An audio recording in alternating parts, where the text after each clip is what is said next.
Okay, we are going to start with the chapter number 1, nature, objective and scope of the audit. इसमें हम पढ़ेंगे about the meaning, objective and scope, need and benefits, qualities of auditor, inherent limitations, audit with reference to standards on auditing in essay 200. तो हम सबसे पहले बात करते हैं about the meaning and nature of auditing. जैसा कि यहाँ पे लिखा है, an audit is an independent examination of the financial information of any entity, whether profit oriented or not, and irrespective of the size and legal form, when such an examination is conducted with a view to expressing an opinion thereof.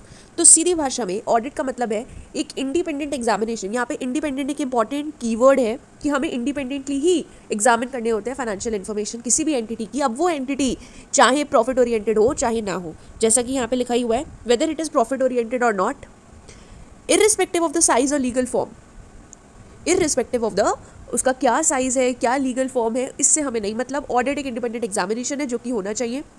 when such an examination is conducted with a view to expressing an opinion thereof, और हम examination जो कर रहे हैं वो भी किसी reason से कर रहे हैं. अगर हम एग्जामिनेशन कर रहे हैं तो इस रीज़न से कर रहे हैं कि हमको आफ्टर ऑल एक ओपिनियन देना है. ओपिनियन देना यहाँ पर हमारा सब्जेक्ट मैटर है कि हम ऑडिट क्यों कर रहे हैं. एक इंडिपेंडेंट एग्जामिनेशन है, हम फाइनेंशियल इन्फॉर्मेशन का ऑडिट कर रहे हैं, एंटिटी प्रॉफिट ओरिएंटेड हो ना हो, साइज छोटा हो बड़ा हो. When such an examination is conducted with a view to expressing an opinion thereof, और फिर लास्ट में ऑडिटर को एक ओपिनियन देना होता है. एनालिसिस इन्होंने दे रखा है यहाँ पे इसकी डेफिनेशन का, एक बार फटाफट से गो थ्रू कर लेंगे. ऑडिट एक इंडिपेंडेंट एग्जामिनेशन है. यहाँ पे इंडिपेंडेंस का मतलब है कि ऑडिटर के ऊपर किसी भी तरीके का इन्फ्लुएंस नहीं होना चाहिए, मतलब ऑडिटर बायस नहीं होना चाहिए, इन शॉर्ट, राइट. फिर हम बात करते हैं कि जो ऑडिट का पर्पस है ना वो है to give an opinion. Audit होता ही इसलिए है ताकि हम एक ओपिनियन दे सकें on the financial statements. Next इन्होंने बोला, understand that the preparation and presentation of financial statements of an entity is the responsibility of management of the entity. अब ये फाइनेंशियल स्टेटमेंट्स को बनाना, ये रिस्पॉन्सिबिलिटी देखो मैनेजमेंट की है कि मैनेजमेंट ही फाइनेंशियल स्टेटमेंट्स को बनाएगी. ऑडिटर एक ओपिनियन एक्सप्रेस करता है by means of a written audit report. अब जब भी ऑडिटर अपना ओपिनियन देगा, जब भी वो फाइनेंशियल स्टेटमेंट्स को देखेगा, तो वो ऐसे उसको काम करना है कि it should not mislead anybody. In doing so he has to see कि फाइनेंशियल स्टेटमेंट्स किसी भी को मिसलीड ना करे. इसलिए उसको इंश्योर करना होता है कि जो अकाउंट्स है that they have been drawn up with reference to entries in the books of accounts, जो एंट्रीज हुई हैं in the books of accounts वो सपोर्टेड होनी चाहिए बाय एन एप्रोप्रिएट एविडेंस. कोई भी एंट्री ओमिटेड नहीं होनी चाहिए. The information conveyed by the, जो भी फाइनेंशियल स्टेटमेंट से इन्फॉर्मेशन मिल रही है वो बिल्कुल क्लियर और अनएम्बिग्यूअस. अनएम्बिग्यूअस का मतलब क्या है, मतलब कुछ भी कन्फ्यूजन नहीं होना चाहिए. अनएम्बिग्यूअस मतलब not confusing. Financial statements are properly classified, described and disclosed, and the statement of accounts आपके बिल्कुल ट्रू और फेयर व्यू देने चाहिए ऑफ द ऑपरेशनल रिजल्ट्स. ठीक है. ऑडिटिंग अश्योरेंस प्रोवाइड करती है. ऑडिटिंग से हमें पता चलता है कि आफ्टर ऑल जो पूरा ये फाइनेंशियल स्टेटमेंट्स है इस एंटिटी के, ये किस तरीके के हैं, मॉडिफाइड हैं, अनमॉडिफाइड हैं. ये आपके ओपिनियंस के टाइप होते हैं कि आपका ओपिनियन मॉडिफाई आ रहा है, अनमॉडिफाई. ये हम आगे जाके ऑडिट रिपोर्ट वाले चैप्टर में पढ़ेंगे. अब हम बात करते हैं about an important topic that is about the interdisciplinary relationship of the auditing with the diverse subjects. तो ऑडिटिंग सिर्फ अकेला ऑडिटिंग ही नहीं है, ऑडिटिंग में भी बहुत सी चीज़ें हैं. ऑडिटिंग इंटरडिसिप्लिनरी है. इंटरडिसिप्लिनरी है मतलब ये बहुत सी अलग सब्जेक्ट्स के साथ भी रिलेशनशिप रखता है. ये ड्रॉ करता है diverse subjects including accountancy, law, behavioural science, statistic, economics and financial management. एक हमारे पास sound knowledge of accounting principles का होना बहुत ज़रूरी है अगर आप ऑडिट करने जा रहे हैं. Similarly good knowledge of the business laws is also required. Taxation laws also help the auditor to understand financial statements in a better way. आप इसमें देख सकते हैं. तो इन्होंने क्या बोला कि आपको अकाउंटिंग के साथ में ऑडिटिंग का रिलेशन है, लॉ के साथ है, इकोनॉमिक्स के साथ है, behavioural science, statistics, mathematics, data processing, financial management and production. ये देखिए, during the course of audit auditor को इंटरैक्ट करना पड़ता है बहुत से लोगों के साथ. सीकिंग इन्फॉर्मेशन, जैसे इंक्वायरी करनी है, किसी से कोई बात पूछनी है, तो यहाँ पे इन्वॉल्व क्या हुआ, इंटरैक्शन. इंटरैक्शन और क्या इंक्लूड हुआ, human behaviour. Auditors use statistical methods to draw samples in a scientific manner. It's not possible for an auditor कि वो एक एक जाके ट्रांजैक्शन चेक करेगा, तो हम सैम्पलिंग मेथड यूज़ करते हैं. सब्जेक्ट मैटर जैसे कि इकोनॉमिक्स भी बहुत ज़रूरी है ऑडिटर के लिए समझना. फाइनेंशियल मैनेजमेंट इसलिए ज़रूरी है क्योंकि इससे हम समझ पाते हैं क्या फ़ंड फ्लो हुआ, क्या वर्किंग कैपिटल मैनेजमेंट है. तो इन सब की भी जानकारी ऑडिटर को होनी ही चाहिए, तभी वो ढंग से ऑडिट कर पाएगा. तो ये आपको इन्होंने बहुत शॉर्ट में रिलेशनशिप दे रखा है विद द डिफरेंट सब्जेक्ट्स, जैसे कि ऑडिटिंग एंड अकाउंटिंग में आप बोल सकते हैं कि आपको अकाउंटिंग प्रिंसिपल्स, अकाउंटिंग स्टैंडर्ड्स की नॉलेज होनी चाहिए। ऑडिटिंग एंड लॉ आपके पास एक गुड नॉलेज होनी चाहिए बिजनेस लॉज की। इकोनॉमिक में क्या है कि आपको सबसे पहला काम ऑडिट में क्या होता है कि आपको अपने क्लाइंट का बिजनेस समझना है, बिजनेस इन्वायरमेंट समझना है, तभी तो आप उसके बाद कुछ प्लानिंग करेंगे ऑडिट की। तो auditor is expected to be familiar with the overall economic environment of the client. Auditing and behavioural science की knowledge of the human behaviour भी बहुत ज़रूरी है अगर आपको इफेक्टिवली अपनी ड्यूटीज़ को डिस्चार्ज करना है। स्टैटिस्टिक्स और मैथमेटिक्स भी ज़रूरी है जिससे आपको हेल्प मिलेगी for the verification of inventories. आपको स्टैटिस्टिकल सैम्पलिंग पता होना चाहिए। डेटा प्रोसेसिंग में क्या है, EDP auditing in itself is developing as a discipline in itself. Data processing का कैसे करने का। फाइनेंशियल मैनेजमेंट की आपको इन्फॉर्मेशन अच्छी खासी होनी चाहिए जिससे आप देख सकें क्या फंड फ्लो हो रहा है, क्या रेशियो एनालिसिस है कंपनी का, कितनी क्या कैपिटल बजटिंग है। Auditing and production, good auditor वही है जो कि समझ पाए क्लाइंट को और उसके बिजनेस फंक्शंस को, जैसे कि प्रोडक्शन, कॉस्ट सिस्टम, मार्केटिंग। अब हम बात करते हैं about the objectives of the audit, और यहीं पे हमारा ऐसे 200 का भी रेफरेंस आएगा। सो इन कंडक्टिंग द ऑडिट, जब भी एक ऑडिटर ऑडिट करता है तो आपका ऐसे 200 चलता है, उसमें हमारे पास होता है overall objectives of the independent auditor in conduct of audit in accordance with the standards on auditing. यहाँ पे हम बेसिकली पढ़ने जा रहे हैं about the objectives of the independent auditor, और फिर उन्होंने इन्हीं 2 पॉइंट्स को बाद में एनालाइज करा है। तो आपका सबसे पहला ऑब्जेक्टिव होता है कि आपको एक रीजनेबल अश्योरेंस ऑब्टेन करना है कि क्या आपके financial statements are free from the material misstatements और नॉट, राइट। फिर ऑडिटर उसके बारे में एक ओपिनियन एक्सप्रेस करता है कि क्या आपके फाइनेंशियल स्टेटमेंट सारे मटेरियल रिस्पेक्ट्स में एफआरएफ के हिसाब से एप्लीकेबल एफआरएफ के हिसाब से बनाए गए हैं या नहीं बनाए गए हैं। और दूसरा ऑब्जेक्टिव होता है ऑडिटर का जब भी वो ऑडिट करता है, to report the financial statements and communicate as required by the SAs. मतलब फिर आपको उसी फाइनेंशियल स्टेटमेंट के ऊपर रिपोर्टिंग करनी है, अपना ओपिनियन देना है और उसको कम्युनिकेट करना है जैसा भी ऐसे रिक्वायर करता है। तो एक बार इसका एनालिसिस देख लेते हैं। तो एनालिसिस में इन्होंने बोला कि जैसे कि ऑडिटर का ऑब्जेक्टिव क्या है कि ऑडिटर के पास एक रीजनेबल अश्योरेंस होनी चाहिए whether financial statements are free from the misstatements और नॉट। यहाँ पे एक शब्द है reasonable assurance and absolute assurance. हम कभी भी एब्सोल्यूट अश्योरेंस नहीं देते।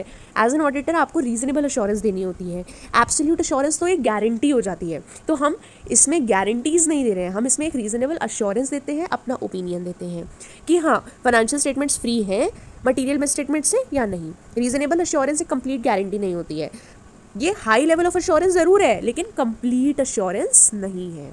Audit is carried out by the auditor with the professional competence and skills in accordance with the standards on auditing. Next statement, miss statements in auditing. अब जो miss statements आपके financial statements में होते हैं, देखो वो fraud भी हो सकता है, वो कोई गलती भी हो सकती है। ऑडिटर हमेशा सीख करता है to obtain a reasonable assurance कि वेदर आपके financial statements are free from the material misstatements और नॉट। फिर इन्होंने नेक्स्ट बोला obtaining reasonable assurance that the financial statements are free from the material misstatements enables the auditor to express an opinion on whether the financial statements are prepared in the material aspects or not. And the last is opinion आपका जो होता है report होता है and communicate होता है in accordance with the audit findings through a written report as required by the standards on auditing. तो हमारा आफ्टर ऑल ऑब्जेक्टिव यही होता है कि ऑडिटर ओपिनियन देता है और उसको फाइनली रिपोर्ट कर देता है और कम्युनिकेट करता है in accordance with the audit findings. Next हम बात करेंगे about scope of audit. Audit में क्या क्या चीज़ें इंक्लूडेड रहेंगी। यहाँ पे scope refers to the range और reach of something. Purpose of audit is to enhance the degree of confidence of intended users. जो यूजर्स हैं वो फाइनेंशियल स्टेटमेंट्स को एक कॉन्फिडेंस के साथ यूज़ करें कि इसमें जो है सब सही है। उस कॉन्फिडेंस को जनरेट करने के लिए ऑडिट किया जाता है। यूजर्स कौन हो सकते हैं, may be share holder, employee, customer, government, regulatory authority etcetera. Enhancing the degree of the confidence is achieved by the expression of the opinion by the auditor। क्या आपके फाइनेंशियल स्टेटमेंट्स एप्लीकेबल एफआरएफ के हिसाब से बने हैं या नहीं, उसके बेसिस में। अच्छा, ये एप्लीकेबल एफआरएफ यानी कि एप्लीकेबल फाइनेंशियल रिपोर्टिंग फ्रेमवर्क क्या होता है, ये है यहाँ पे, ये होता है a framework which is adopted in the preparation and presentation of financial statements that is acceptable in view of the nature of entity and objective of the financial statements which is required. For example, in case of the companies in India, financial reporting framework is provided under Schedule 3। अगर हम अपनी companies के बारे में बात करें तो FRF जो है ये प्रोवाइड किया गया है Schedule 3 के अंदर। अब आता है the following points are included in the scope of audit of the financial statements. अब हम बात करेंगे कि स्कोप में एक्चुअली क्या क्या पॉइंट्स इंक्लूडेड है। Coverage of all aspects of entity. तो ऑडिट ऑफ फाइनेंशियल स्टेटमेंट्स जो होता है it should be organised adequately to cover all the aspects of the entity relevant to the financial statements being audited.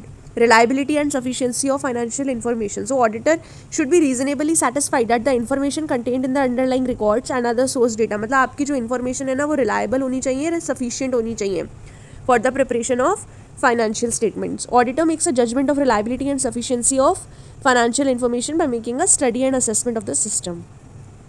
Next इन्होंने बात करी about the proper disclosure of the financial information. जो भी आपकी financial information है उसका proper disclosure होना चाहिए. ऑडिटर को डिसाइड करना चाहिए कि क्या ये रेलेवेंट इन्फॉर्मेशन प्रॉपरली डिस्क्लोज्ड है फाइनेंशियल स्टेटमेंट्स में कि नहीं. He should also keep in mind the applicable statutory requirements. It is done by ensuring that the financial statements क्या प्रॉपरली समराइज कर रहे हैं ट्रांजैक्शंस और इवेंट्स को which are recorded and by considering the judgements.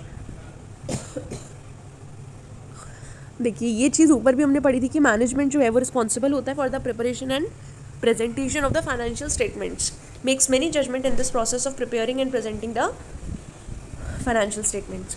Auditor evaluate करता है selection and consistent application of accounting policies की. क्या क्या पॉलिसीज़ जो मैनेजमेंट ने लगाई हैं उसको इवैल्यूएट कौन करेगा? ऑडिटर. की क्या ये सिलेक्शन प्रॉपर है या नहीं है, क्या ये कंसिस्टेंटली अप्लाई हो रहा है कि नहीं हो रहा है, ये सब कुछ देखने के लिए. ठीक है, नेक्स्ट हम आगे बढ़ेंगे. अब what it does not include पे. Auditor is not expected to perform duties. अब हम बात करें कि ऑडिटर के स्कोप में क्या क्या चीज़ें नहीं आएंगी. What it does not include, तो ऑडिटर की जो ड्यूटी है वो उसके डोमेन के बाहर नहीं है. Auditor is not expected to perform the duties which fall outside the domain of his competence.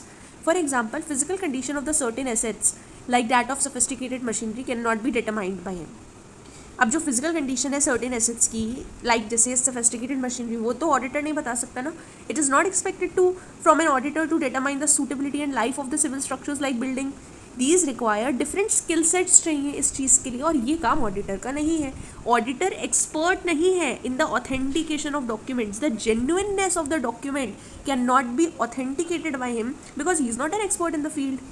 Audit कभी भी इन्वेस्टिगेशन नहीं है. This is a very important point. Not an official investigation into एलिज्ड wrong doing. Audit आपका investigation नहीं है. आपको investigation नहीं करना चाहकर, आपको एज एन ऑडिटर एग्जामिन करना है और अपना ओपिनियन देना है. He does not have any specific and legal power of search और recording the documents on of witness on oath. Audit is distinct. Audit अलग है, इन्वेस्टिगेशन अलग है. Investigation is a critical examination of accounts with a special purpose. Objective of audit has already been discussed and उसका हमारा जो objective है वो हम ऑलरेडी पढ़ चुके हैं कि भाई ऑडिट का ऑब्जेक्टिव है कि आपको एक रीजनेबल अश्योरेंस चाहिए about whether the statements as a whole are free from material misstatements और no. Scope of audit is general and broad where a scope of investigation is specific and narrow.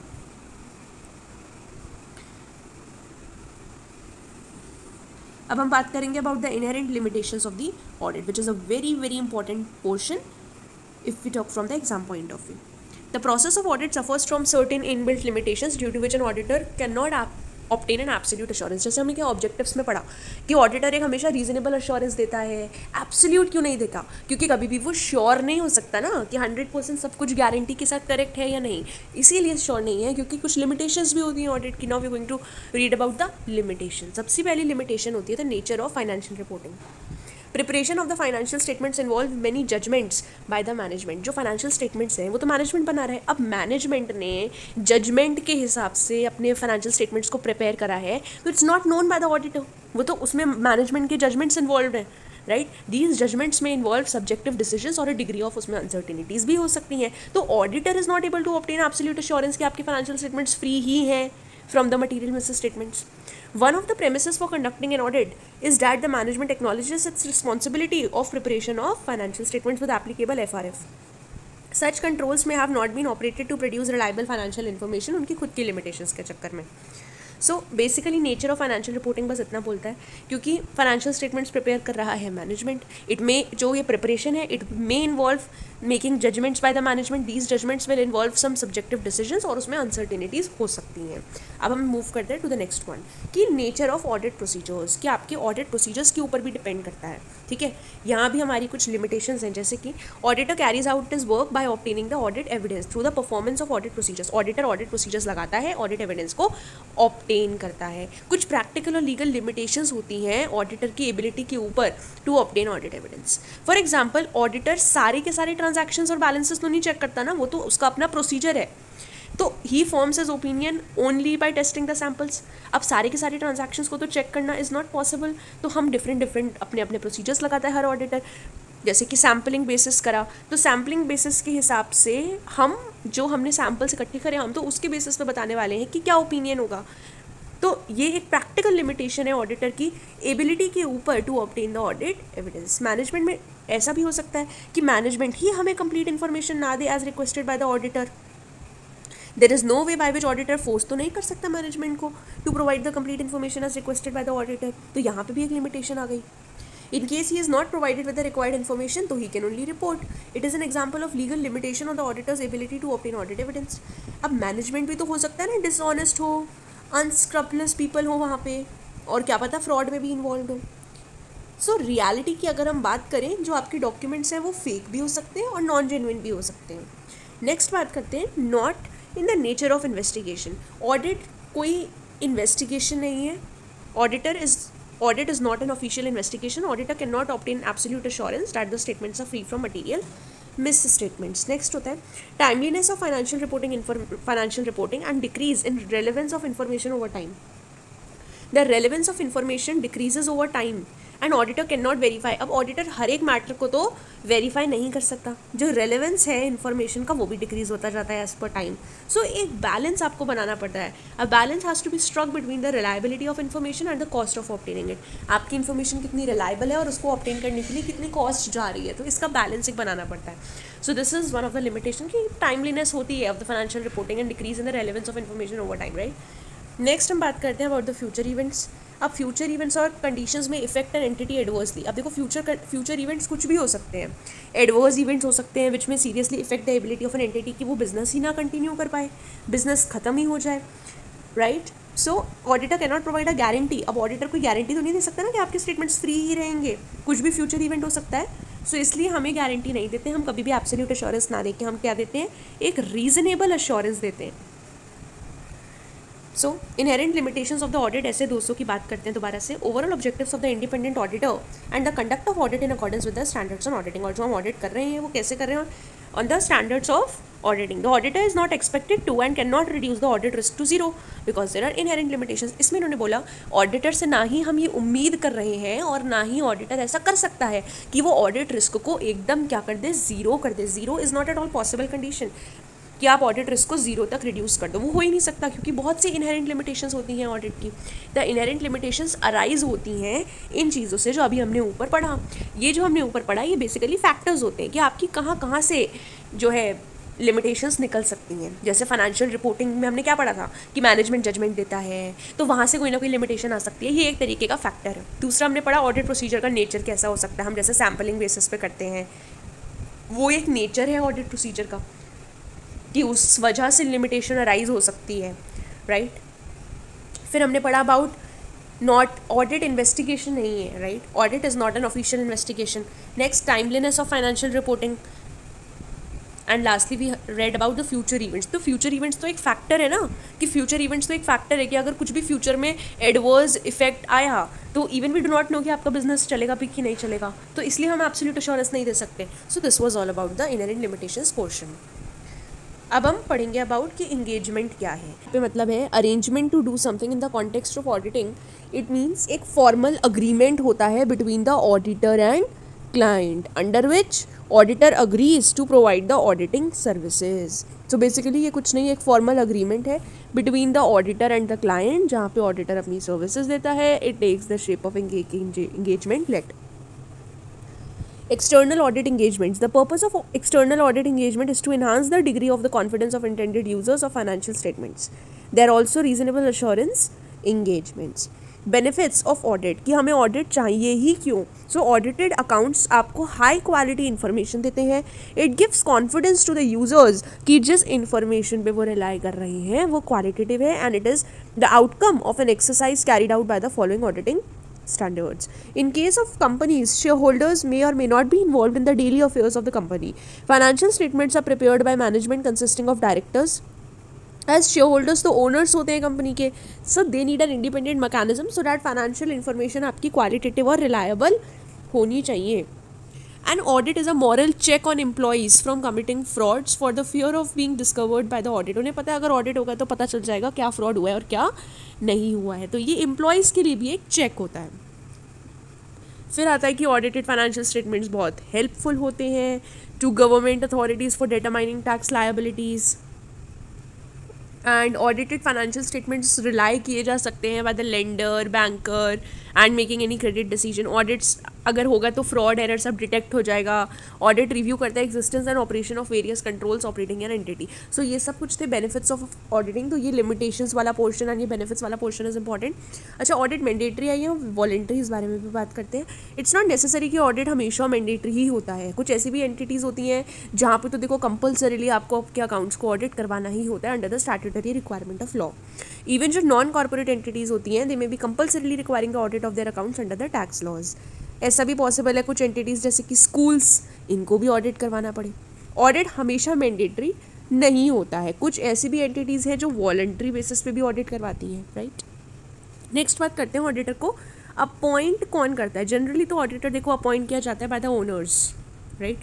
Generally, auditor is appointed by the owners or in some cases by the constitutional or government authorities in accordance with applicable laws and regulations. अब जैसे अगर हम companies की बात करें तो auditor appoint किया जाता है बाय द मेंबर और share holder in the AGM. जब आपकी एनुअल जनरल मीटिंग होती है वहाँ पे मेंबर्स अपॉइंट करते हैं ऑडिटर को. अगर गवर्नमेंट कंपनी है तो controller and auditor general of India जो ये बॉडी है एक इंडिपेंडेंट कॉन्स्टिट्यूशनल अथॉरिटी है, ये अपॉइंट करती है जब भी आपकी गवर्नमेंट कंपनी होती है. To whom the report is submitted by an auditor. Auditor अच्छा ये रिपोर्ट सबमिट किसको करेगा. The outcome of the audit, जो भी कुछ आपके आउटकम जो भी ओपिनियन निकलता है वो हम ऑडिट रिपोर्ट में लिखते हैं. Which auditor expresses as an opinion. The report is submitted to the person who is making the appointment of an auditor. उस बंदे को सबमिट करना होता है. अगर जैसे कंपनीज की बात करें तो वो शेयर होल्डर्स होते हैं जिसको आप ये रिपोर्ट सबमिट करोगे. In case of firm partners को दोगे. सो ये सब हमारा हमने अभी तक नेचर, स्कोप, लिमिटेशन, बेनिफिट्स और कुछ अदर मैटर्स को पढ़ा है. और इसी के साथ हमारा चैप्टर हो जाता है ख़त्म. तो ये हमारे पास कुछ MCQs हैं, एक बार इनको करके देख लेते हैं. तो इससे पता चल जाएगा कि आपकी कितनी अंडरस्टैंडिंग मैच हुई है और कितनी नहीं मैच हुई है. So let's go with this. तो पहला MCQ देखते हैं क्या है. Gurpreet was of the view that the audited financial statements are not a guarantee against probable wrongdoings in the financial matters of company. What kind of assurance does audit of the financial statements provide? हमने already पढ़ा है कि हमेशा reasonable assurance होता है. अब वो ये पूछ रहे हैं कि रीज़नेबल अश्योरेंस यहाँ पे क्या है. ये हमने अभी चैप्टर में ऊपर लाइन भी पढ़ी थी कि रीज़नेबल अश्योरेंस का मतलब क्या होता है. High level of assurance but not absolute assurance. मतलब आपको अच्छी खासी हाई लेवल ऑफ अश्योरेंस तो मिलेगी बट एब्सोल्यूट 100% नहीं मिलेगी. This was the meaning. Okay, next is Rohit added that auditor can force an employ of the company to provide in the required information. क्या ऐसा हो सकता है. अब भी हमने जस्ट ऊपर पढ़ा था क्या है ऑडिटर ऐसा कर सकता है. वो नहीं कर सकता. ही कैन नॉट डू सो. वो मैनेजमेंट से सिर्फ रिक्वेस्ट कर सकता है इन्फॉर्मेशन लेने के लिए. So just look at this what it is written. He can only request for providing him the necessary information and documents but it can not be force. या फोर्स नहीं कर सकते लेने के लिए. ओके, नेक्स्ट आता है थर्ड वाला. Ali had listened in one of the classes that audit covers all the aspects of an entity and concluded that each and every transaction of the entity is verified by the auditor. क्या आपको ऐसा लगता है कि auditor हर एक transaction को verify करता होगा. No, because that is not possible only. Goreti also seemed to be in agreement with him, but she was of the view that besides this, it is also meant that audit should be organized to cover all areas of an entity. Which of the statement is appropriate in this regard? आपको बताना इनमें से सही कौन कह रहा है. ठीक है, देखो अली क्या बोल रहा है. अली बोल रहा है कि ऑडिट कवर करता है सारे एस्पेक्ट्स ऑफ एन एंटिटी और वो कंक्लूजन करता है हर ट्रांजैक्शन चेक होना चाहिए. Ali is absolutely wrong. Every transaction को चेक करना पॉसिबल नहीं है. ऑडिट प्रोसीजर्स लगाए जाएंगे, सैम्पलिंग बेसिस होगा, उस बेसिस पे ट्रांजैक्शंस देखे जाते हैं. अच्छा, गोरेती बोलती है, Goretti is of the view that besides this it is also meant that the audit should be organized to cover all areas of the entity. So which of the following appropriate in this regard? इसमें views of Ali and गोरेती दोनों ही incorrect हैं क्योंकि it's not possible कि आप सारे areas of the entity के ऊपर नज़र रखवाएं. This is a lot to do in audit and this is not practically possible. So views of both Ali and Goretti are incorrect is your correct answer here. Next, all of them also discussed about the benefits of auditing. Which of the following is not a benefit? हमने अभी बहुत सारे benefits पढ़े थे. आपको बताना है कौन सा benefit नहीं है. Look at the first one. Since auditing is connected to the future events, audited information can be easily relied upon by the users. Is it true or no? यही वाला स्टेटमेंट आपका इज नॉट अ बेनिफिट. ये benefit कैसे है? ये तो हमारे inherent limitations का फैक्टर है ना, कि अगर फ्यूचर इवेंट्स है, कुछ भी अनसर्टेनिटी हो सकती है, इसलिए हम कभी भी 100% या एब्सोल्यूट एश्योरेंस के साथ रिलाई नहीं कर सकते. This is the correct thing, right? मतलब ये तो लिमिटेशंस का है ना, ये आपके बेनिफिट्स में नहीं आता. ये तो लिमिटेशंस वाला पोर्शन है, ये तो लिमिटेशंस का है. एरर्स और फ्रॉड आपके डिस्कवर हो सकते हैं, ये अच्छी बात है, ये तो बेनिफिट है. गवर्नमेंट अथॉरिटीज़ उसको यूज़ कर सकती हैं, ये बेनिफिट है. It can help in bringing out deficiencies, ये बेनिफिट है. लेकिन ये वाली तो लिमिटेशन है ना, तो इसलिए ए वाला answer is correct. Goriti told her friends that she had read a news report about how a company had misled its auditors by producing some fabricated documents. Which of the following documents seem to be appropriate in this regard? आपको बताना है कौन सा statement इसमें appropriate है, तो आप इसमें बोलेंगे कौन सा स्टेटमेंट appropriate है. Read the first one. It was wrong on the part of the auditor to rely upon fabricated documents. He must have discovered it as the same falls within the scope of his duties. This is not at all an appropriate statement. Right जैसे ही हम चारों के चारों points पढ़ लेंगे, you come to know at your self कि कौन सा सही है. Although it was wrong on the part of auditor to rely upon fabricated documents, he can not do anything in the matter. Do you think so? He can not do anything in the matter. He has to report on the basis of documents provided to him. He has no duty in this regard. Okay, let's read the C one. Auditor has to conduct audit by exercising professional skill. He is not an expert. उन्होंने साफ साफ बोला है कि yes, बिल्कुल सही बात है कि वो एक्सपर्ट तो नहीं है in discovering the genuineness, लेकिन management consisting of dishonest persons may have led him to rely upon the fabricated documents deliberately. This is the correct answer. ये करेक्ट आंसर इसलिए हुआ, द रीज़न इज़ कि एक management में dishonest persons होंगे. अब वो डिसऑनेस्ट पर्सन्स ऐसे डिसऑनेस्ट पर्सन्स थे कि ऑडिटर को रिलाई करना पड़ा अपॉन दोज डॉक्यूमेंट्स. ठीक है, डॉक्यूमेंट्स के ऊपर रिलाई करना पड़ा और उस वजह से ऐसा हुआ. So auditor has to conduct audit by exercising professional skill. वो एक्सपर्ट नहीं है. मैनेजमेंट में डिसऑनेस्ट पर्सन्स हो सकते हैं जिनकी वजह से ऑडिटर को ऐसा रिलाई करना पड़ा.